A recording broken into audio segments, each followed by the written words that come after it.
ഇന്ന് നമ്മളൊരു sit out make ഓവറാണ് ചെയ്യുന്നത്. നമ്മുടെ സിറ്റ് ഔട്ടിൽ ഉള്ള ചെടികളാണ് കേട്ടോ ഇരിക്കുന്നത് കംപ്ലീറ്റ്. അപ്പോൾ അതിനെ മൊത്തം താഴേക്ക് ഇറക്കി വെച്ചിരിക്കുകയാണ്. നമ്മൾ ഇതുപോലെ ചെടികൾ വെക്കുമ്പോൾ ഉള്ളൊരു പ്രശ്നം എന്ന് വെച്ചാൽ ആഴ്ചയിൽ ഒരിക്കലെങ്കിലും നന്നായിട്ടൊന്ന് ക്ലീൻ ചെയ്യേണ്ടി വരും. സിറ്റ് ഔട്ടിൽ ചെടികൾ വെക്കാനായിട്ട് താല്പര്യപ്പെടുന്നവർ ഇതുപോലെ ക്ലീൻ ചെയ്യാൻ തയ്യാറാണെങ്കിൽ മാത്രം വെച്ചാൽ മതി. കാരണം നമ്മൾ ചെടികൾക്കൊക്കെ വെള്ളം ഒഴിക്കുന്ന സമയത്ത് ഈ വെള്ളം ചട്ടിയിൽ നിന്ന് ഊർന്നു പോയിട്ട് ടൈലിലൊക്കെ ആകെ ചെളി പിടിച്ച് കിടക്കും. ചെടികളുടെ ഇല ഉണങ്ങി വീണതുണ്ടാവും. അങ്ങനെ ഒരുപാട് പ്രശ്നങ്ങളുണ്ട് സിറ്റ് ഔട്ടിൽ. നമ്മൾ ഈ ആഴ്ചയിൽ ഒരിക്കലെങ്കിലും നമ്മൾ എന്തായാലും ഈ വെച്ചിരിക്കുന്ന എല്ലാ പോട്ടുകളും എടുത്ത് മാറ്റി നന്നായിട്ടൊന്ന് ക്ലീൻ ചെയ്തെടുക്കണം. അല്ലെന്നുണ്ടെങ്കിൽ ഇതിൻ്റെ ഇടയിൽ പാമ്പ് കയറി കിടന്നാൽ പോലും നമ്മൾ അറിയില്ല.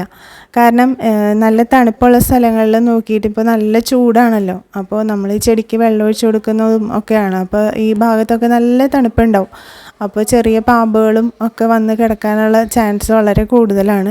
അപ്പോൾ നമ്മൾ ഈ ചെടികളെ നോക്കുന്ന സമയത്തും വെള്ളം ഒഴിക്കുന്ന സമയത്തും ഒക്കെ നമ്മളൊന്നും കൂടി ഒന്ന് ശ്രദ്ധിക്കേണ്ടതാണ് ഈ പറഞ്ഞ പാമ്പും കാര്യങ്ങളൊക്കെ ഉണ്ടോ എന്നുള്ളത്.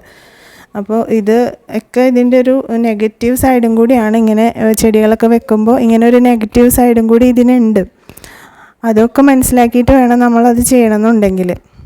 പിന്നെ രാത്രി കാലങ്ങളിൽ ഈ ചെടിയിനോട് പ്രാന്തുള്ള ആൾക്കാർക്ക്, ചെടിപ്രാന്ത് കൂടുതലുള്ള ആൾക്കാർക്ക് രാത്രി പകലൊന്നൊന്നുമില്ല, ജോലിയൊക്കെ കഴിഞ്ഞ് രാത്രി ഫ്രീ ആയിട്ടിരിക്കുന്ന സമയത്തായിരിക്കും ഓരോ ചിന്തകൾ ഇങ്ങനെ വരാം. ആ ചെടി അതവിടെ വെച്ചാൽ ശരിയാവില്ലല്ലോ, അത് അവിടെ നിന്ന് എടുത്ത് മാറ്റി വേറെ സ്ഥലത്തേക്ക് വെക്കണ്ടേ, അങ്ങനെ പല ചിന്തകൾ വരുമ്പോൾ അതപ്പം തന്നെ ചെയ്യാൻ തോന്നും. എന്നിട്ട് നമ്മൾ അത് ഏത് ടൈമാണെന്നൊന്നും നോക്കില്ല, ലൈറ്റൊക്കെ ഇട്ട് പോയിട്ട് അതിനെ അങ്ങോട്ടും ഇങ്ങോട്ടും മാറ്റി വെക്കാനൊക്കെ ശ്രമിക്കും.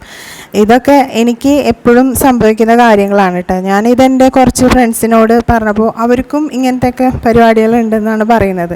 അപ്പോൾ എനിക്ക് മനസ്സിലായി ഈ ചെടികളും പൂക്കളും ഇതുപോലെയുള്ള എല്ലാം ഇഷ്ടപ്പെടുന്ന ആൾക്കാരുടെ ഏകദേശം മൈൻഡ് സെറ്റൊക്കെ ഒരുപോലെയാണ്. അവരിതുപോലെയൊക്കെ തന്നെ എല്ലാവരും കാട്ടിക്കൂട്ടുന്നതെന്നുള്ളതൊക്കെ. അപ്പോൾ ഇങ്ങനെയൊക്കെ ചെയ്യുമ്പോൾ ഉള്ള പ്രശ്നം എന്ന് വെച്ചാൽ ആ സമയത്ത് നമ്മൾ വളരെയധികം ശ്രദ്ധിക്കണം. നമുക്ക് തമാശയായിട്ട് തോന്നാം, അല്ലെങ്കിൽ ചെറുതായിട്ട് തോന്നാം നമ്മൾ പറയുന്ന കാര്യം, പക്ഷേ ഇത് വളരെ ഇമ്പോർട്ടൻ്റ് ആണ്. ഞാനും ചെയ്യുന്നതാണ്, പക്ഷെ ഞാൻ പല സമയത്ത് ഞാൻ ശ്രദ്ധിക്കാറില്ല. ഞാൻ ചട്ടി അങ്ങോട്ടും ഇങ്ങോട്ടൊക്കെ എടുത്ത് വെക്കും. ഒരുപാട് ആൾക്കാർക്ക് മൈൻഡിന് പോസിറ്റീവ് എനർജി തരുന്ന ഒരു സംഭവമാണ് കേട്ടോ ഈ ഗാർഡനിങ്. അപ്പോൾ അത് നമ്മൾ നല്ല രീതിയിൽ ചെയ്യുകയാണെങ്കിൽ നമുക്ക് അതിനുള്ള ബെനിഫിറ്റ് എന്തായാലും കിട്ടും.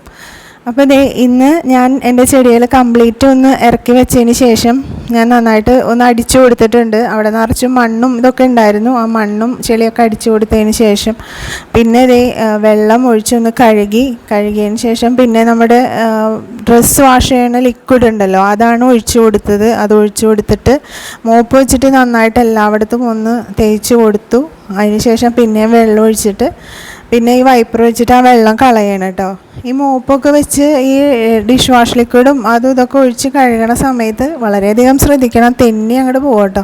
അപ്പോൾ ഞാൻ 2 കോല് വെച്ച് ഒരെണ്ണം സപ്പോർട്ടൊക്കെ ചെയ്തിട്ടാണ് ചെയ്യുന്നത്. അപ്പോൾ നിങ്ങൾ ഇതുപോലെ ചെയ്യുന്നവരാണെങ്കിൽ അത് ശ്രദ്ധിച്ചിട്ട് ചെയ്യാൻ പറഞ്ഞത് വേറെ ഒന്നും കൊണ്ടല്ല, നമ്മുടെ കാലൊക്കെ തെന്നി വഴുക്കി അങ്ങോട്ട് വീണ് കഴിഞ്ഞാലേ അടിപൊളിയായിരിക്കുള്ളൂ. പിന്നെ ഇതുപോലെ ചെയ്യാൻ ആളുണ്ടാവില്ല, അതുകൊണ്ടാണ് പറഞ്ഞത്. അപ്പോൾ ഞാനിത് ചെയ്യുമ്പോൾ വളരെയധികം ശ്രദ്ധിച്ചൊക്കെയാണ് ചെയ്യാറ് കേട്ടോ. കാരണം ഈ ടൈല് പെട്ടെന്ന് സ്ലിപ്പാവുമല്ലോ. അങ്ങനെ അതൊക്കെ കഴിഞ്ഞ് നമ്മുടെ ചെടികളെ മൊത്തത്തിലൊന്ന് റീഅറേഞ്ച് ചെയ്തിട്ടോ. ഇങ്ങനെ ആയിരുന്നില്ല ആദ്യം വെച്ചിരുന്നത്. ഈ 2 അഡീനിയം അതുപോലെ 10 മണിച്ചെടിയും ഫസ്റ്റ് ഇങ്ങനെ വെച്ചിട്ടുണ്ടായിരുന്നത്. അഗ്ലോണിയമയും പിന്നെയുള്ള ചെടികളൊക്കെ വേറെ ടൈപ്പിലാണ് വെച്ചിട്ടുണ്ടായിരുന്നത്. അപ്പോൾ അതിനൊക്കെ ഇങ്ങനെ മാറ്റി റീഅറേഞ്ച് ചെയ്തു. സ്നേക്ക് പ്ലാന്റ് വെക്കുന്നതിൻ്റെ ആ സൈഡിൽ കുറച്ച് ഗ്യാപ്പ് ഇട്ടിട്ടുണ്ട്. അവിടെ നമുക്ക് ചെരുപ്പ് വെക്കണ സ്റ്റാൻഡ് വെക്കാനുണ്ട്. അങ്ങനെ കുറച്ച് നേരത്തെ, ശരിക്കും പറഞ്ഞാൽ ഒരു 1.5 മണിക്കൂറത്തെ പണിയാണ് കേട്ടോ ഇത്. വീഡിയോ ആയിട്ട് കാണുമ്പോൾ ഇത് 4 മിനിറ്റേ ഉള്ളൂ, പക്ഷേ ഇത് ഒരുപാട് നേരത്തെ പണിയാണ്. അത് ചെയ്യുന്നവർക്കറിയാം എത്ര ബുദ്ധിമുട്ടുണ്ടെന്നുള്ളത്. എന്തായാലും ഞാൻ ഹാപ്പിയാണ്. എനിക്ക് ഇഷ്ടപ്പെട്ട കാര്യങ്ങളാണല്ലോ ഞാൻ കൂടുതലായിട്ടും ചെയ്യുന്നത്. അപ്പോൾ എൻ്റെ സിറ്റ് ഔട്ട് ഞാൻ നല്ല രീതിയിൽ ക്ലീൻ ചെയ്ത് പ്ലാന്റ്സ് ഒക്കെ ശരിക്കും റീഅറേഞ്ച് ചെയ്ത് വെച്ചിട്ടുണ്ട്. അപ്പോൾ ഇന്നത്തെ വീഡിയോ ഇതാണ്. നമുക്കൊരു പുതിയ വീഡിയോ ആയിട്ട് ഇനിയും കാണാം.